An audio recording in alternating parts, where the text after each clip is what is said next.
Well, if I remember correctly, it was about 5:30 in the afternoon. Ed Featherston is a veteran detective with the Arlington Police Department. Arlington is quiet on a Tuesday in 1996 until Featherston catches a homicide call. 2200 block of Henderson, if I remember correctly, is where I got it. And that was the old Pear Tree Plum Tree Apartments. It's a nice building. It's a nice apartment complex.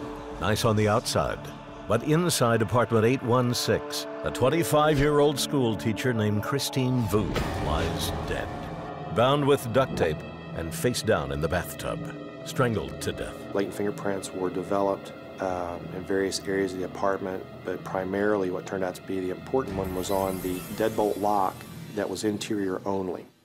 You can see the scar. This is the fingerprint lifted from the deadbolt lock in Christine Vu's apartment.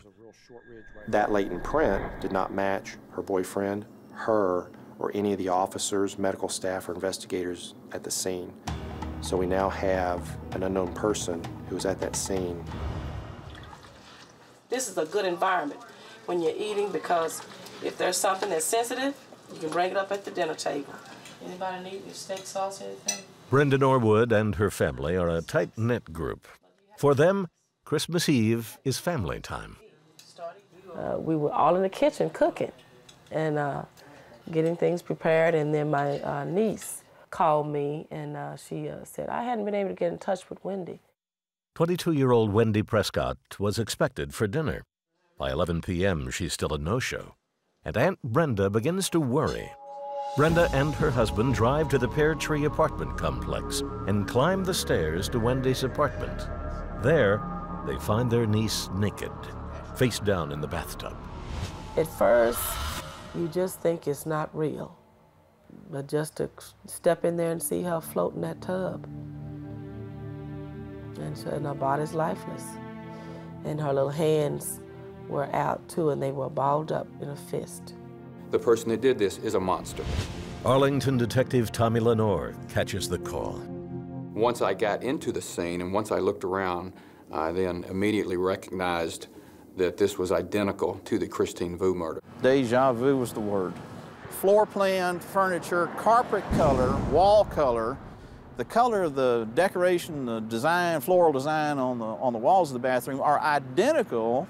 Obviously, the most obvious similarities in these crime scenes was the manner in which the victims were bound with duct tape.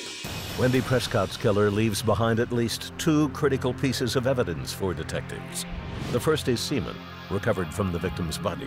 The second, a single unknown fingerprint pressed into the dust of a TV stand. The dust print is from a thumb and therefore cannot be positively matched to the index fingerprint from Christine Vu's apartment. Semen recovered at each of the crime scenes, however, carries the same genetic profile, confirming the bathtub slayings are the work of one man. Another 200 suspects are cleared through alibi or fingerprints. Meanwhile, an uneasy peace settles upon Arlington. The man dubbed the bathtub killer appears to have stopped killing. You keep waiting for that other shoe to drop. When's that guy going to hit again? Right. And has he hit again and we just don't know about it? You would think that someone who committed these crimes within 3 months' time, it was pretty remarkable that he stopped. And you wonder why he hasn't hit again, but you hope to God that he doesn't. This is the demographic book from the Pear Tree Apartments. He returns to his deepest pool of suspects, men who lived at the Pear Tree apartment complex, site of both murders. When this is resolved, we're going to find out this person is on this list and right under our nose. If everyone was absolutely cooperative, we would clear them probably in 3 to 4 days. The work is painstaking and ultimately thankless, as no new suspects can be developed. Meanwhile, science is on the march and about to offer Lenore's investigation a quantum leap forward. This is the CJIS link from the Criminal Justice Department. Sergeant Gary Crone is a cop who keeps up with technology. And it's talking about the new FBI iAFIS system. iAFIS is the latest version of fingerprint analysis software, capable of rotating a print 360 degrees and detecting points of comparison where before there were none. 3.5 years ago, investigators lifted an unknown print from the dust on murder victim Wendy Prescott's TV stand. Now they send that lift to the FBI for analysis. 2 weeks later, the IAFIS system spits out a hit. The owner of the print, a man named Dale Devon Chenette. I had looked at that dust print so many times over the course of 4 years, it's almost ingrained in my memory. Crime scene investigator Joel Stevenson quickly confirms the match. I sit down, I guess, to take a breath, because my part's done, and I look over and I think, wait a minute, I got another latent print that's not identified. The print here on the left is the latent print. Stevenson pulls out the latent print found on the deadbolt lock of the other murder victim, Christine Vu. You can see the scar. And compares it to ink prints from Dale Devon Chenette. There's a scar, big as daylight, in that right index on the print card that we can see in the latent print. I'm like, I don't believe this. We've got him in both apartments. These individuals had no criminal history. The name Dale Devon Chenette rings a bell, and Detective Lenore finds him in the case file, flying below the radar. I referred back to my sheet and saw that he was number 17. There was nothing significant about him that made him stick out. He was not the hunchback, one-eyed monster running through the village. At the time of Christine Vu's murder, Chenette lived in the Pear Tree apartment complex, but had no criminal record.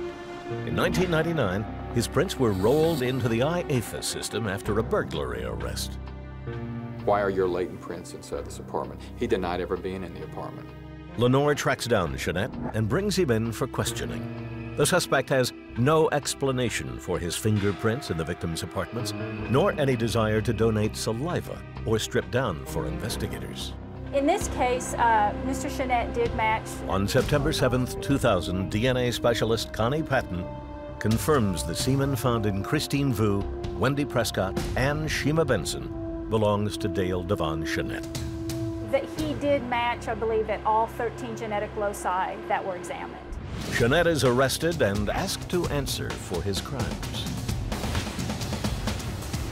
The opening statement was much like any opening statement that I give. It's to tell them a story. Greg Miller is a prosecutor in Tarrant County, Texas.